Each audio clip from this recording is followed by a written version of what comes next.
तो district sports में कैसे पार्टिसिपेट कर, एक एथलीट को कितने कॉम्पिटिशन्स में पार्ट लेना चाहिए। सबसे ऊपर आते हैं ओलंपिक्स और world championship competitions. Sports training हो या करियर हो, कॉम्पिटिशन्स बहुत इंपॉर्टेंट होते हैं। वो कंपटीशन हमारा एक मेन कंपटीशन भी हो सकता है जिसके लिए हम पूरी स्पोर्ट्स ट्रेनिंग करते हैं। जैसे कि नेक्स्ट नवंबर में इस कंपटीशन पे मुझे टॉप 3 में आना है या उसको जीतना है।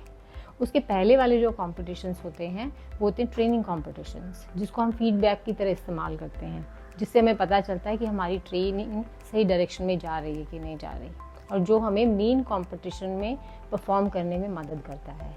तो कोई भी हो, कॉम्पिटिशन्स बहुत इंपॉर्टेंट है। तो आज हम पता चलेंगे कि जो इंडिया में, अपने कंट्री में कॉम्पिटिटिव इन्वायरमेंट किस तरीके से बना हुआ है। तो सबसे टॉप से स्टार्ट करते हैं। सबसे ऊपर आते हैं ओलंपिक्स और वर्ल्ड चैम्पियनशिप्स। वर्ल्ड चैम्पियनशिप्स जो है एक पर्टिकुलर स्पोर्ट में होती हैं और ओलंपिक्स में सारे स्पोर्ट्स होते हैं। उससे नीचे आता है कॉन्टिनेंटल, क्योंकि हम एशिया कॉन्टिनेंट में हैं तो एशियन गेम्स और Asian championships. Again Asian championships particular sport में होंगे और एशियन गेम्स में सारे गेम्स होते हैं। उसके नीचे होता है कुछ ग्रुप मिला के अपने कॉम्पिटिशन्स करते हैं, जैसे सैफ गेम्स हो गए, साउथ एशियन फेडरेशन गेम्स और कॉमनवेल्थ गेम्स। तो ये सारे जो होते हैं इंटरनेशनल स्पोर्ट्स हैं और जिसमें अपने जो कंट्रीज़ हैं वो नेशनल टीम्स भेजते हैं। नेशनल टीम्स बनाने के लिए या तो क्वालिफाइंग इवेंट्स होते हैं या सिलेक्शन ट्रायल्स होते हैं। तो जो भी इनको क्लियर करता है वो नेशनल टीम का पार्ट बनता है।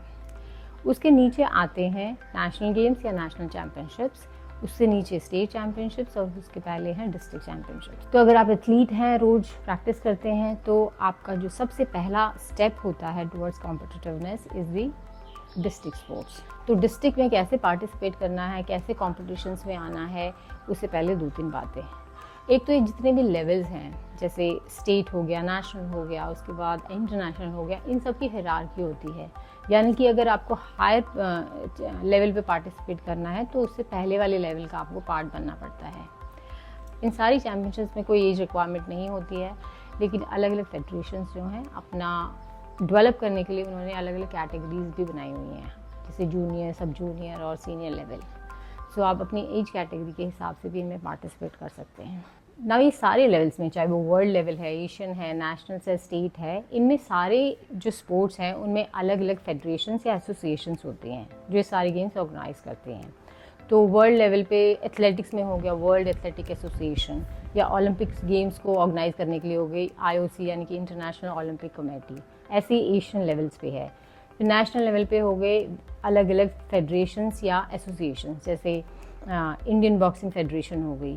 फिर स्टेट लेवल पे बॉक्सिंग में है Haryana boxing federation, Maharashtra state lawn tennis federation. तो ऐसे ही या तो फेडरेशंस हैं या एसोसिएशंस हैं।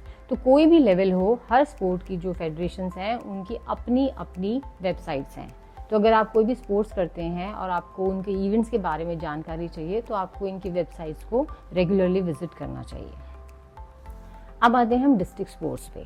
तो डिस्ट्रिक्ट में जो भी कंपटीशन को ऑर्गेनाइज करने की रिस्पॉन्सिबिलिटी होती है वो है डिस्ट्रिक्ट स्पोर्ट्स ऑफिस की, DSO ऑफिस। ये वो ऑफिस है जहाँ पर उनके सारे कोचेज़, ट्रेनिंग स्टाफ या फिर एडमिनिस्ट्रेटिव स्टाफ बैठता है।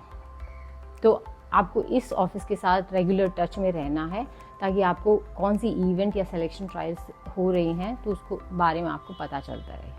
अगर आप किसी कोच के अंडर ट्रेनिंग करते हैं तो आपको ऑटोमेटिकली उसका पता चल जाता है। तो डिस्ट्रिक्ट टीम में आने के लिए आपको पता होना चाहिए कि सिलेक्शन ट्रायल्स कब और कहाँ पर हैं।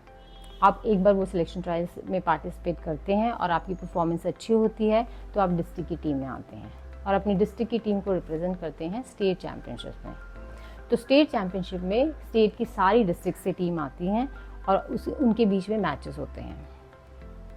तो वही जो मैचेस होते हैं वो सिलेक्शन ट्रायल्स भी बनते हैं और उनमें से जो बच्चे अच्छा परफॉर्म करते हैं उनको मिला के एक स्टेट की टीम बनती है जो अपने स्टेट को रिप्रेजेंट करती है नेशनल्स में।